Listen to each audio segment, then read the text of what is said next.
যেই কোরআন সম্পর্কে আল্লাহ বললেন জালিকাল কিতাবু লা রাইবা ফি হুদাল লিল মুত্তাকিন, এই কিতাবের মধ্যে কোনো সন্দেহ, এই কোরআন পাইকারি হারে সবাইকে হেদায়েত দিবে না, পাইকারি হারে কিন্তু সবাইকে দিবে না। আল্লাহ বলেছেন হুদাল লিল মুত্তাকিন, কোরআন থেকে হেদায়েত নিবার গেলে মুত্তাকি বান্দা বান্দি যারা আল্লাহর কোরআন থেকে হেদায়েত পাবে তারা। এখন আপনাদের কাছে আমার প্রশ্ন হলো, মুত্তাকির বৈশিষ্ট্য আছে না নাই? মুত্তাকির এক নম্বর বৈশিষ্ট্য হলো আল্লাযীনা ইউমিনুনা বিল গায়ব, অদৃশ্যের প্রতি বিশ্বাস স্থাপন করা। আচ্ছা, আপনারা তো ঈশার নামাজ পড়ছেন, পড়েন নাই? যারা পড়ছেন আত্মাহিত পড়ার সময় এভাবে এভাবে আত্মাহিত পড়তে পড়তে একসময় এই আঙ্গুল তোলেননি? আচ্ছা, কি জন্য তুলছেন এটা? তো আপনি আল্লাহ দেখছেন তো, না দেখে আপনি কেমনি সাক্ষী দিলেন? না দেখে সাক্ষী দেওয়া যায়? আপনি দুনিয়ার কোনো কোর্ট কাছারিতে যদি হাকিম সাহেব বলে তুই দেখছিস, দেখিনি তো, তো না দেখে সাক্ষী কেমনে দিলি? না দেখে সাক্ষী কেমনে দিলি? কিন্তু মুত্তাকি হবার গেলে না দেখা আল্লাহকে আমরা যখন সাক্ষী দেই, তখন ফেরেশতারা বলে আল্লাহ যে বান্দাগুলো তোমাকে কোনোদিন দেখলো না, অথচ আমাদের আত্মাহিয়াতুর মধ্যে আশহাদু আল্লাহ ইলাহা ইল্লাল্লাহ বলে তোমাকে সাক্ষী দেয়, আল্লাহ বলে আমাকে না দেখে যারা সাক্ষী দিল, আমি আল্লাহ তাদের সবাইকে জান্নাতি কবুল করে নিলাম। কিন্তু লোকটা আসরের নামাজে এরকম সাক্ষী দিছে, আশহাদু আল্লাহ ইলাহা ইল্লাল্লাহ সাক্ষী দিছে, দিয়ে জমির ধান দেখবার গেছে। ধান দেখবার যায় দেখে উপর জমির পানি চলমল করতেছে, নিচে আর জমির পানি নেই। নামাজের মধ্যে কি বললো? আশহাদু আল্লাহ ইলাহা ইল্লাল্লাহ দিছে, সাক্ষী দিছে, কিন্তু এখন যায় বিপদত পড়ছে, উপরে পানি আছে, নিচে আর জমির পানি নেই। তখন যাকে সাক্ষী দিছে তার দিকে না তাকায়া চারিদিকে তাকাছে, চারিদিকে তাকায় দেখে কেউ নেই। আস্তে করে বসে বিসমিল্লাহ কয়ে আল কাটছে। আল কাটার সময় কি করছে? কারণ বাংলাদেশে এমন কিছু দল আছে এরা বিসমিল্লাহ কয়া মদ খাবার চায়। ধরে কোন কথা ঠিক কিনা? মানুষের তৈরি সংবিধান মানবা আর কথায় কথায় বিসমিল্লাহ কবা, এরা বিসমিল্লাহ কয়া মদ খাওয়ার মতো। ধরে কোন কথা ঠিক কিনা? বিসমিল্লাহ যদি বিশ্বাস করো তাহলে মানুষের তৈরি সংবিধান মুসলমানের দেশে চলবে না, একমাত্র আল্লাহর কোরআনই সংবিধান হবে। ধরে কোন কথা ঠিক কিনা? কারা কারা বিশ্বাস করেন দুই হাত তুলে আমার আল্লাহকে দেখা।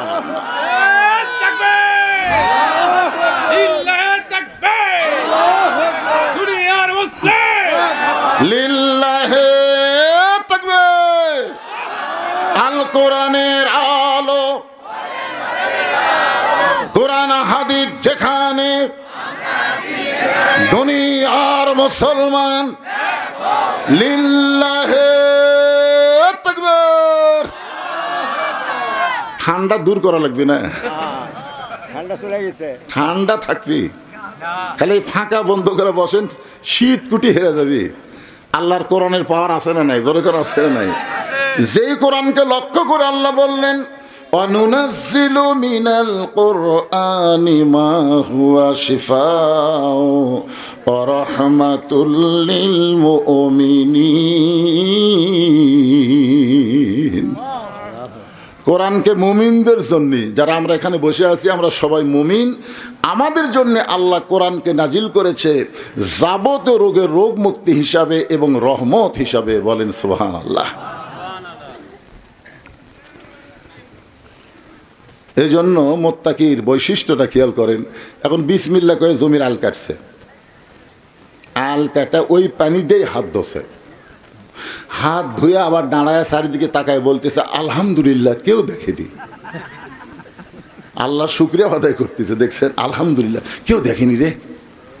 আপনার বলেন তো লোকটার নামাজ আছে কিন্তু লোকটা মুত্তাকি না। এই লোকটা মুত্তাকি না, কারণ মুত্তাকি হলেই তার বিশ্বাস করা লাগবে তোমার দুই কান্দে দুই মোহরি লিখিতেছেন ডায়েরি, দলিল দেখে রায় দিবে টাকা পয়সার নাই কারবার, কেরামান কাতিবিনা ইয়ালামুনা মা তাফআলুন।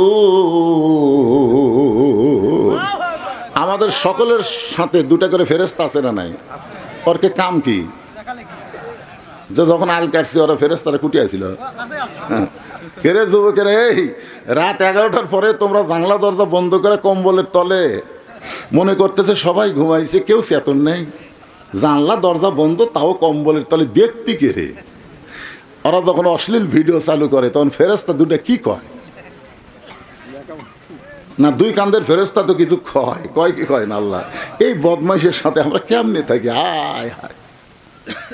এই জন্যে কোরআন থেকে যদি হেদায়েত নিবার চান তাহলে আল্লাহ বললেন মুত্তাকি হওয়া লাগবে।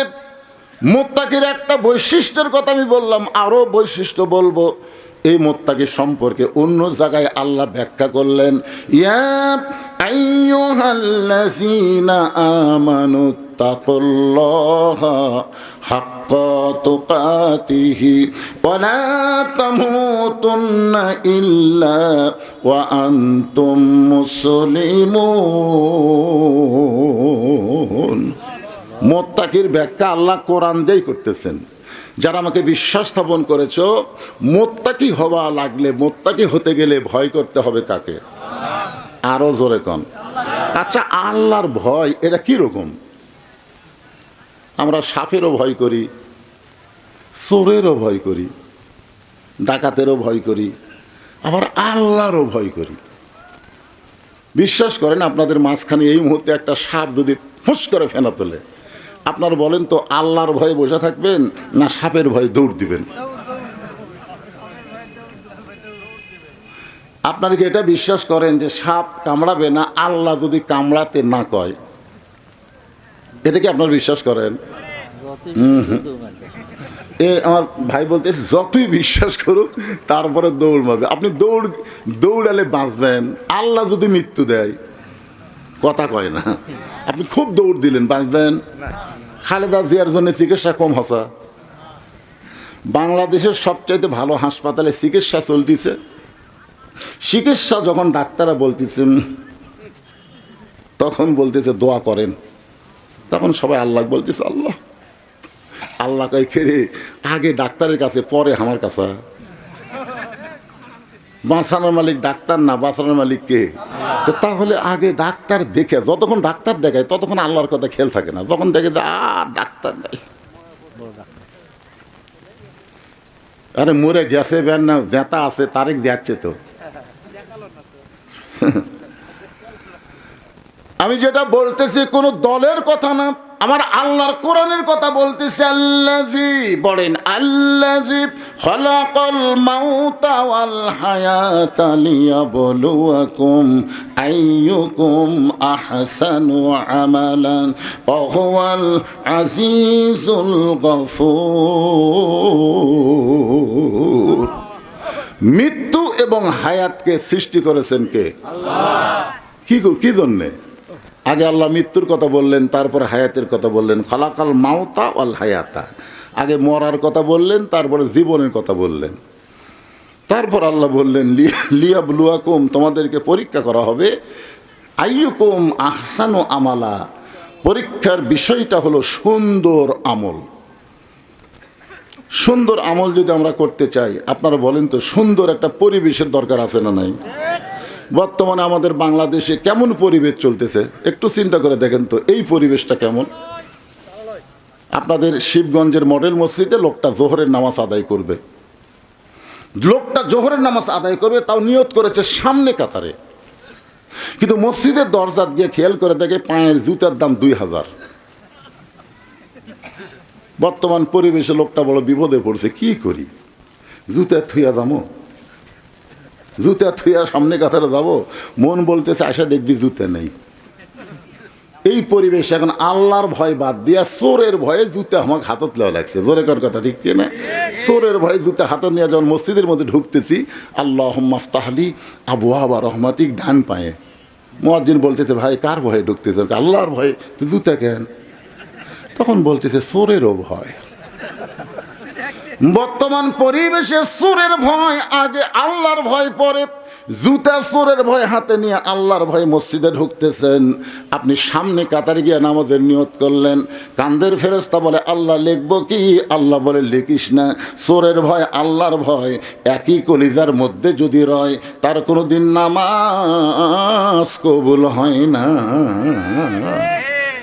নামাজ যদি কবুল করতে চান, কোন চোর ডাকাত বাটপার চাঁদাবাদের ভয় চলবে না, কেবলমাত্র একমাত্র ভয় করতে হবে কার?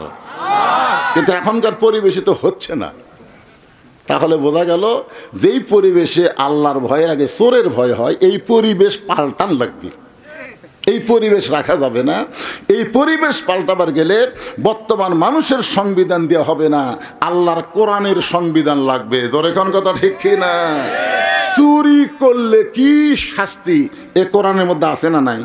হ্যাঁ, আল্লাহর কোরআন যে যখন রাষ্ট্র চলবে,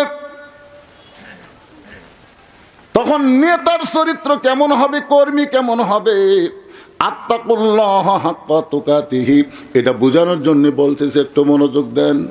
বাংলাদেশের মতন ৯৬টা দেশের খলিফার নাম হলো হযরত ওমর। জোরে বলেন নাম কি? অর্ধ জাহানের খলিফা যাকে বিশ্বাস করা হয়, পছন্দ করা হয়, বলা হয়, ইতিহাস খুঁজলে যা পাওয়া যায়, সে হযরত ওমর আল্লাহর ভয়ে। জোরে বলেন কার ভয়ে? জুমার দিনে মসজিদের মেম্বরে দাঁড়িয়ে খুতবা দিচ্ছেন, এমন সময় মাঝখান থেকে একজন দাঁড়িয়ে বলে, আমির আল মুমিনিন, আপনার খুতবা আমরা শুনবো না। যদি বলতো আপনার খুতবা আমি শুনবো না, কিন্তু না, এমন কথা বলেছে আমরা শুনবো না। ওমর ফারুক বললেন, আমার অপরাধ কি? কোন অপরাধ আমার খুতবা শুনবা না? সাহাবী বলতেছে, আমাদেরকে খাটো পাঞ্জাবি দিয়ে আপনি লম্বা জুব্বা পরে খুতবা দিচ্ছেন, আপনি লম্বা জুব্বা কোথায় পাইলেন? এটা যতক্ষণ না বলবেন ততক্ষণ আপনার খুতবা আমরা শুনবো না। তাহলে কি বুঝলেন? মসজিদের মুসল্লি ইমামের দিকে নজর আছে না নাই? আর একজন বলতেছে, দাড়ি চাঁচা, দাড়িও নাই, মোছও নাই, তাক বানাছে জাতীয় ইমাম। যদি বল কি ইমাম বানাচ্ছে? জাতীয় ইমাম।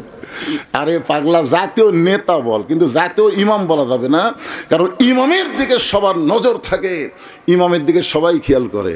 একজন আমার কয়, হুজুর ইমামের দাড়ি যদি এক মুষ্টির নিচে হয় তার পাশে নামাজ হবে? আমি কইলাম, ভাই ইমামের দাড়ি মুঠ দিয়ে কেমনি মাপলা? ইমাম যখন খুতবা দেয় তখন আমি দূরে থেকে মুঠের আন্দাজ করছি, ওর দাড়ি আর আমার মুঠ খেয়াল করছি। হুজুর আমি খেয়াল করে দেখলাম মুঠের চাইতে একটু ছোট হবে। যেই দেশের মুসল্লিরা ইমামের দাড়ি মুঠ দিয়ে মাপে, সেই দেশে মোছ নাই, দাড়ি নাই, এমন মানুষকে কেউ জাতীয় ইমাম মানবে না। ধরে কোন কথা ঠিক না? হায় হায়, এরা হচ্ছে তেল দেওয়া বেশি, তেল, খালি তেল, খালি তেল। কতগুলো চামচা আছে নেতাকে যা তেল দেয়, এ কালাই। তারপরে আপনার আক্কেলপুর খেতলালের একটা এমপি হয়েছিল, নাম হলো স্বপন, নাম শুনছেন? ওই হাসিনা হজরত কছে জানেন, সংসদে বলছে হজরত হাসিনা। ওরে বাবা রে, এতই তেল মারে ভাই। আর এক নেতা বাংলাদেশে আসতে চাচ্ছে, আর কি তেলাই শুরু হয়ে গেছে। এই তেলই কিন্তু খুব খুব বিপদ। ঠিক ঠিক, একটু মনোযোগ দিয়ে শুনতে হবে। ওমর ফারুক চোখ দিয়ে দর দর করে পানি পড়তেছে। যদি মানুষের তৈরি আইন দিয়ে সমাজ চলতো, যেই বেটা লোকমা দিছে ওমরের চামচা ওকে সাইজ করতো। অর্ধ জাহানের খলিফা, জুব্বা বড় পড়ছে না ছোট পড়ছে, তোর চোখত পড়ে গেছে, ধর। কিন্তু আইন চলতেছে কার? এমন সময় আব্দুল্লাহ ইবনে ওমর 30 পারা কোরআনের হাফেজ, হাদিসের হাফেজ, বাবার পাশে দাঁড়িয়ে বললেন, রে নবীর সাহাবীরা, আমার বাবার জুব্বা লম্বা বলে তোমরা আমার বাবার খুতবা বন্ধ করে দিছ। তোমরা খাটো পাঞ্জাবি হলেও তো আজকে নতুন পোশাক পরে নামাজ পড়তে আইছ। আমার বাবার দিকে লক্ষ্য করে তোমরা খুতবা বন্ধ করে দিলে। আমার দিকে লক্ষ্য করে দেখো, আমার পরনে নতুন কোনো কাপড় নাই। তোমরা খাটো পাঞ্জাবি হলে নতুন পোশাক পরেছ, কিন্তু আমার দিকে লক্ষ্য করে দেখো, আমার কোনো নতুন কোনো পোশাক নাই। সেই সময় অর্থমন্ত্রীর নাম হলো ওসমান গনি। ওমর ফারুক যখন মদিনার খলিফা ছিলেন, ওই সময় অর্থমন্ত্রী হলেন ওসমান গনি। অর্থমন্ত্রীর নাম কি? ওসমান গনি দাঁড়িয়ে বলেন, আব্দুল্লাহ, আজকে জুমার দিনে সবাই নতুন কাপড় পরেছে, তুমি নতুন পরনি কেন? আব্দুল্লাহ বলতেছে, আমি যদি আজকে নতুন কাপড় পরতাম তাহলে আমার বাবার জুব্বা লম্বা হতো না। আত্তাকুল্লাহ হাক্কা তুকাতিহি, মোত্তাকি হওয়ার বিষয়, একটু মনোযোগ দেন। আজকে যদি আমি নতুন পোশাক পরতাম তাহলে আমার বাবার জুব্বা লম্বা হতো না। আমার বাবা যেদিন থেকে মদিনার খলিফার দায়িত্ব পাইছে সেদিন থেকে আমার বাবা রাতের বেলা ঘুমায় না আল্লাহর ভয়ে। রাতের অন্ধকারে মানুষের দুঃখ কষ্ট নিজের চোখে দেখে বেড়ায়। কার ভয়ে? আল্লাহর ভয়ে। আমাদের বাংলাদেশে ক্ষমতা পাওয়ার আগে খুব ভালো, কিন্তু ক্ষমতা পাওয়ার পর ওরে বাবারে, ক্ষমতা পাওয়ার আগে ভালো না। গরিবের বন্ধু, সমাজ সেবক, জনদরদি, গাড়ির থেকে নামে ফকিরুক দেখে, জানেন নেতা গাড়ির থেকে নামছে ফকিরুক দেখে। ফকির নাম আছে, আসসালাম আলাইকুম চাচা কেমন আছেন? ফকির খালি চারিদিকে তাকায় বলে, বাবা কাক সালাম দিলে? তাই আপনি কি দিলাম? কারণ ভিক্ষা করে খাই। ভোটের আগে আপনিও তো হামু তাই। উরি বাবা, ভোটের আগে যেই ভোট পায় নেতা হয়ে যায়, আর নেতা শিবগঞ্জ থাকে না, ও ঢাকা বাসা বানায়। ধর এখন কথা ঠিক কিনা? মাঝে মধ্যে শিবগঞ্জ বেড়াবার আসে, মাঝে মধ্যে নেতা আসে, কিন্তু সায়েন্সের অত্যাচারে একটা গরিব ভোটার নেতার ধারত যাবার পারে না। এরা নেতা না ভাই, এরাই হলো বাংলাদেশের সবচাইতে বড় চোষখোর। এরা গরিবের রক্ত চোষা। ধরে বলেন কি চোষা? আব্দুল বিন ওমর বলতেছে, সবাই যখন ঘুমায় যায়, এখন সময় এমন সময় আমার বাবা চুপি চুপি মানুষের দুঃখ কষ্ট নিজের চোখে দেখে। একদিন গভীর রাত্রে হযরত ওমর মানুষের দুঃখ কষ্ট দেখার জন্য ঘুরতেছেন। হঠাৎ দেখতে পায় তাঁবুর বাইরে একটা পুরুষ মানুষ উত্তরে যায়, দক্ষিণে যায়। এদিকে কিসের চিল্লা চিল্লা হয় দেখো তো।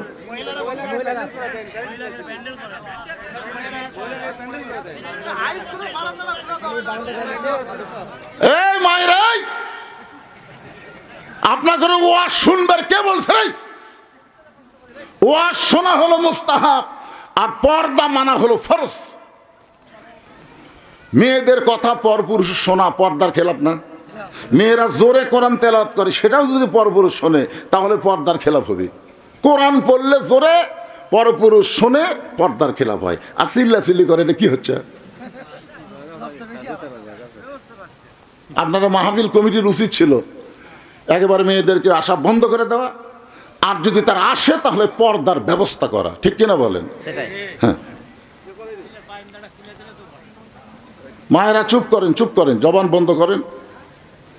পর্দা মানা হলো ফরজ। আপনারা ফরজ ঠিক রাখেন, এ নফল সুন্নত আদায় করবার এসে ফরজের ক্ষতি করেন না।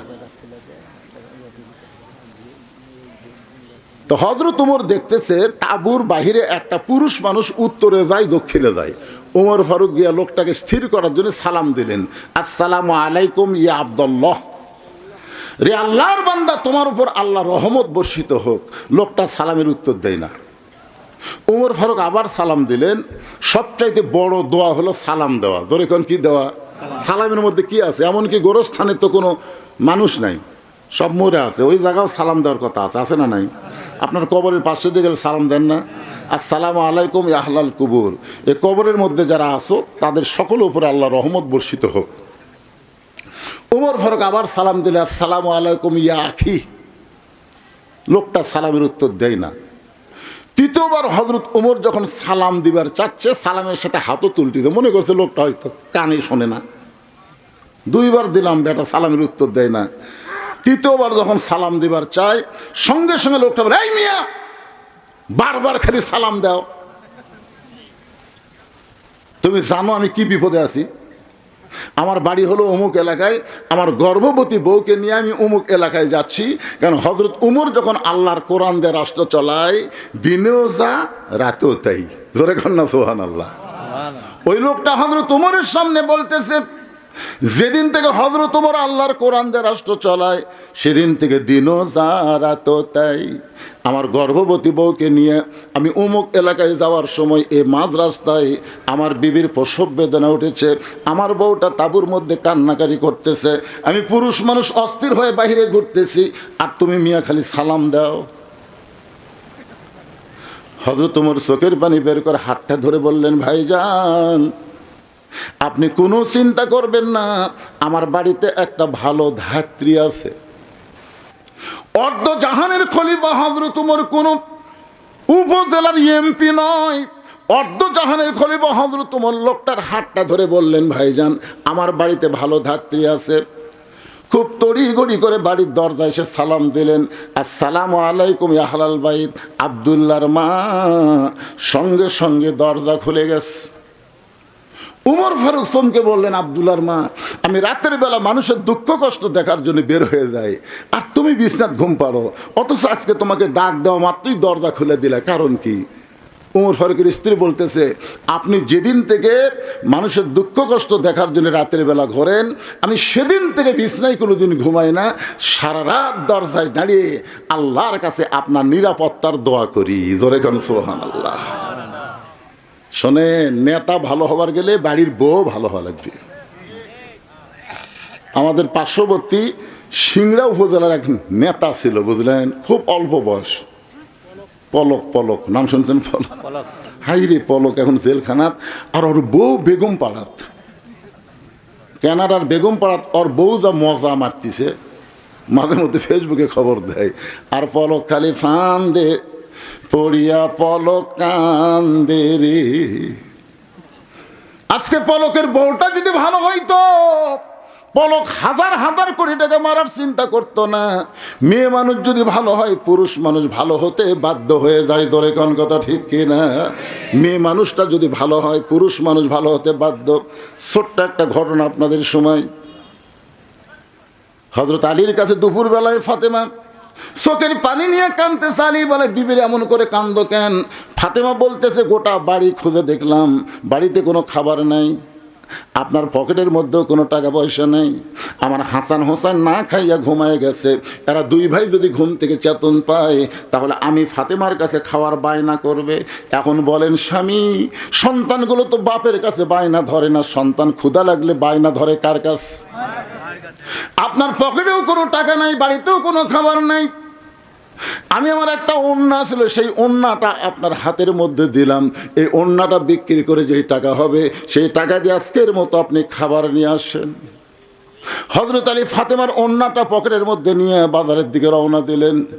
মনের মধ্যে তার চিন্তা হয়, এই ওড়নাটা বের করে যদি বিক্রি করবার চাই, আর খরিদ্দার যদি জিজ্ঞাসা করে কার ওড়না, আমি যদি বলি আমার বউ ফাতেমার ওড়না, তাহলে অবশ্যই খরিদ্দার বলবে পুরুষ মানুষ বইয়ের জিনিস যখন বেচা খায়, ওই পুরুষটা হলো দুর্বল পুরুষ। জোরে কোন কি পুরুষ? বইয়ের জিনিস যারা বেচা খায় এরা কি সবল পুরুষ? আপনাকে এলাকাতে এরকম বইয়ের জিনিস বেচা খাওয়ার স্বামী আছে না? হায় হায়।